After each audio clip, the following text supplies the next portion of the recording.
నమస్తే, welcome to our channel. నేను ప్రియాంకరావు. మంగ్లీ నిన్నటి వరకు కూడా మంగ్లీ తమ్ముడు ఈ కేసుకి మాకు సంబంధం లేదు కావాలని ఇరికిస్తున్నారు అని చెప్పేసి చెప్పుకుంటూ వచ్చారు. ఎందుకంటే ఆవిడ ఒక సెలబ్రిటీ కాబట్టి. మరి ఇప్పుడు పోలీసుల ఎంక్వైరీలో ఎవరైతే దోషులు ఉన్నారో, అంటే దోషులు నిందితులు, వీళ్ళ అకౌంట్ నుండి, కీలకంగా ఉన్న వాళ్ళ అకౌంట్ నుండి శివాకి దగ్గర ₹1 కోటి వరకు వెళ్ళాయంట. మరి ఇప్పుడు మంగ్లీ ఏం చెప్పుద్ది? బాధితులు ఆవిడ ఇంటి మీదకి దండెత్తబోతున్నారు.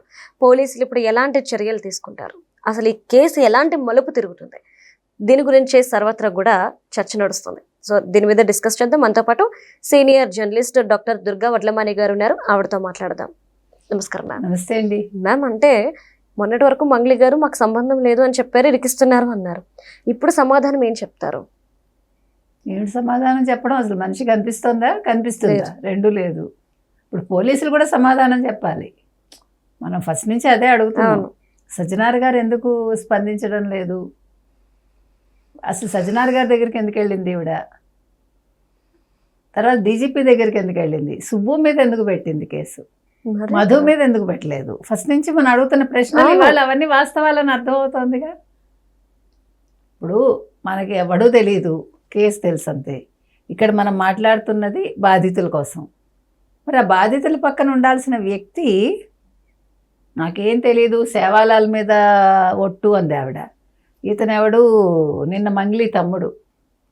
అసలు నాకెవరూ తెలియదు, మా కులదైవ ఆంజనేయ స్వామి మీద ఒట్టు, తుల్జా భవాని మీద ఒట్లన్నీ వేశాడు.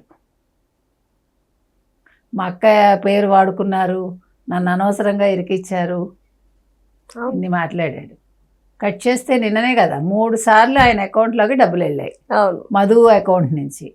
3 సార్లు వెంటనే డ్రా చేసేసాడు డబ్బులు, వెంటనే డ్రా చేశాడు. అది గుర్తుపెట్టుకోండి. ఒక సెకండ్ కూడా ఉంచలేదు అకౌంట్లో. ఇప్పుడు ఎన్ని నోట్ల కట్టలు ఉన్నాయి మంగ్లీ ఇంట్లో? ఇది ఓన్లీ మనకు ఒక. ఇప్పుడు ఇంకో విషయం ఏంటంటే, ఇప్పుడు మధు అకౌంట్ ఫ్రీజ్ చేశారు. ఇప్పుడు ఇతని శివ అకౌంట్, శివ ఏమన్నాడు? ఇంకో శివ కూడా ఉన్నాడు, నా పేరు తీస్తున్నారు కానీ అన్నాడు నిన్న. కాదమ్మా, ఇప్పుడు ఇంకో శివ కాదు, శివ చౌహాన్ అకౌంట్లోకే డబ్బులు వచ్చాయని తేలింది. అందుకని ఇప్పుడు శివ చౌహాన్ ఏం చెప్తాడు? తర్వాత ఇప్పుడు మంగ్లీ అకౌంట్ కూడా చూడాలి, చూస్తారని తెలుస్తుంది. మరి మంగ్లీ అకౌంట్లోకి ఎంత డబ్బులు వచ్చాయి? వాళ్ళ చెల్లెల అకౌంట్లోకి ఏమైనా వచ్చాయా? ఇప్పుడు మొత్తం అంతా కథ బయటికి రావాలి. ఇప్పుడు ఈ మధు అనేవాడు క్లియర్గా చెప్పాడు ఒక వీడియోలో, అంటే ప్రెస్ మీట్ పెట్టాడో ఏదో, నాకు మంగ్లీ తన చెల్లెల్ని ఇచ్చి పెళ్లి చేస్తానంది, చాలా గ్రాండ్గా ఎంగేజ్మెంట్ చేసింది, చాలా పెద్ద పెద్ద వాళ్ళు వచ్చారు, వాళ్ళ ఇంట్లోనే చేసింది, 5 కోట్లో 10 కోట్లో పెట్టి ఇల్లు కట్టిస్తోంది, ఆ ఇంట్లోనే చేసింది అంటున్నాడు. అంటే ఇక్కడ మంగ్లీ చెల్లెల్ని అరేసిందా మధుకి? ఈ మధు అనేవాడు ఒకప్పుడు ఆ హిమావతి రెడ్డి మెయిన్ అతను ఎవడున్నాడు, అతని దగ్గర డ్రైవర్గా ఉండేవాడు. అతని తర్వాత డైరెక్టర్ చేశారు. సో ఇప్పుడు బకరా అయింది మధు, హిమాకాంత్. కాబట్టి ఇప్పుడు మాట్లాడాలి. ఇప్పుడు మొన్న ఒక జర్నలిస్టు, నేను నిజాలే మాట్లాడుతున్నాను, మంగ్లీ అమాయకురాలు, మంగ్లీకి సంబంధం లేదు అని ఆవిడ గ్రూపుల్లో కూడా పెట్టారు. పాపం చాలామంది సమర్థించారు, బాబాలే చేసావు ఈ వీడియో అని. ఇప్పుడు ఆవిడ కూడా మాట్లాడితే బాగుంటుంది. ఇప్పుడు నేను ఇంకొకటి ఏం చెప్తున్నానంటే, తప్పులు మాట్లాడిన వాళ్ళు, తప్పు వీడియోలో వదిలిన వాళ్ళని కూడా శిక్షించాలిగా. అంతే మ్యామ్. ఇంకొకటి నాకు అర్థం కాలేదు, తన ఇంట్లో నోట్ల కట్టలు ఎందుకు మీరు లెక్క పెట్టారు అని చెప్పేసి బాధితులు అడిగితే తానేం చెప్పింది, తెలిసిన వాళ్ళు వచ్చారు, సరే మీకు డబ్బులు ఇచ్చాడు కదా క్యాష్, అది మేము చేసాము అని చెప్పేసి బాధితులు అంటే, నేను ఇల్లు అమ్మాను అని. మేడం, ఇల్లు అమ్మిన తర్వాత ఇప్పటి వరకు రిజిస్ట్రేషన్ చేసుకోకుండా ఉంటారా మేడం? అది వెంటనే డబ్బు ఎవడు ఊరికే ఇవ్వడు, అప్పనంగా అడ్వాన్స్ కొంచెం ఇస్తాడు, కట్టలు ఇచ్చేయడు. ఫ్లాట్ కూడా మహా అయితే 1.5 years అంతకు మించి ఉండదు.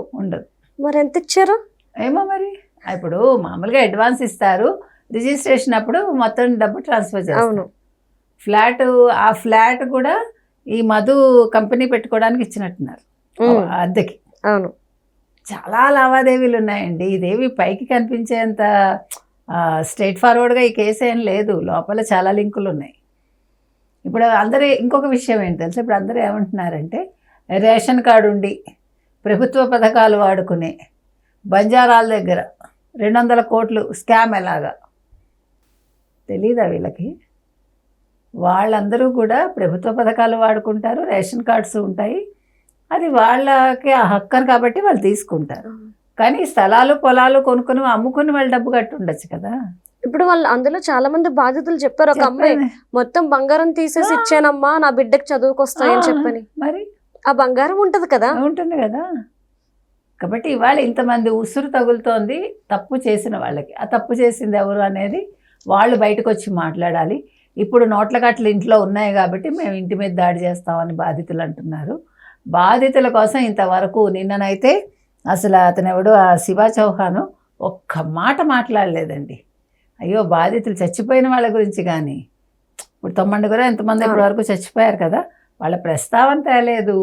అసలు మేము అండగా ఉంటామనలేదు. మా అక్క మాయకురాలు, మా అక్కని నిందిస్తున్నారు అంటున్నాడు తప్ప. మొన్న ఆ రోజు అసలు ఏమంది ఆ రోజు ప్రెస్ మీట్లో అతని మొహం ఇలా పట్టుకుని మాకు నోట్ల కట్టలు వచ్చాయంటున్నారు, ఈ మొహానికి నోట్ల కట్టలు వచ్చాయి, ఇంత అమాయకంగా ఉన్నాడు అంటుంది. మీరు ఆ వీడియో చూస్తే ఇప్పుడు మరి నోట్ల కట్టలు వచ్చాయిగా అమాయకుడికి, వచ్చాయి కదా.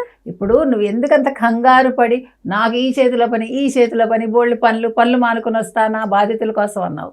మరి కేసు ఎప్పటి నుంచి నడుస్తుంది? 2 నెలలుగా, 1.5 year నుంచి ఉంది. 2 నెలలుగా కేసు పెట్టారు. నీకు ఇప్పుడు కుదిరిందా? ఇప్పుడు ఎందుకు వచ్చావు? నీ పేరు ఒక్కసారి బయటకు వచ్చేసరికి నువ్వు భయపడ్డావు. అవును, మీరందరూ తప్పులు చేసేస్తారు, ప్రెస్ మాట్లాడకూడదు, కానీ మీ గురించి మంచిగా మాట్లాడేయాలి. నువ్వు భలే పాడావు, నువ్వు భలే అందంగా ఉన్నావు, ఇవే మాట్లాడతారు. తప్పులు చేసినా మాట్లాడతారు. ప్రెస్ పనే అది. కాబట్టి ఇవాళ మంగ్లీ పరిగెట్టుకుని వచ్చి సుబ్బు మీద ఎందుకు కంప్లైంట్ ఇచ్చావు? బాధితుల తరఫున ఉంటే మధు మీద ఇవ్వలేదు అసలు. సజ్జనార్ని కలిసి ఫోటో తీసుకుని ఫోటో ఎందుకు పెట్టావు? సజ్జనార్ ఎలా ఒప్పుకున్నారు? సెలబ్రిటీ అయితే ఒప్పుకుంటారా మీరు? సెలబ్రిటీ ఏమిటి అసలు? ఎవడు సెలబ్రిటీ? ఆమె సెలబ్రిటీ కదా. ఆవిడే నేను చాలా పెద్ద సెలబ్రిటీని, నాకు ఖాళీ ఉండదు. కరెక్టే, మాకు తెలియదు. ఇప్పుడు మరి ఆవిడ జైలుకి వెళ్తే అప్పుడు ఖాళీ దొరుకుతుందా? అంటే ఒకవేళ కేసు ప్రూవ్ అయితే, ఇఫట అంటే పెద్ద మనుషులు కాపాడకపోతే, ఇప్పుడు అమ్మాయి ధైర్యం ఏంటి, నా వెనకాల వీళ్ళందరూ ఉన్నారు సుమా అని చూపించుకుంది ఆవిడ. పొలిటికల్గా కూడా ఆవిడకి ఎవరో ఉన్నారట, సెంటర్లో ఉన్నారని వింటున్నాం, సెంటర్ మినిస్టర్ అని. సో అది ఎవరో తెలియాలి. మొత్తం మీద మంగ్లీ ఇవాళ భయపడే స్టేజ్కి అయితే వచ్చింది. రైట్. మరి ఇప్పుడు ఒట్లు తీసి గట్టును పెట్టి నిజాలు ఒప్పుకుంటారా అనేది వేచి చూడాలి. Right. Thank you so much ma'am.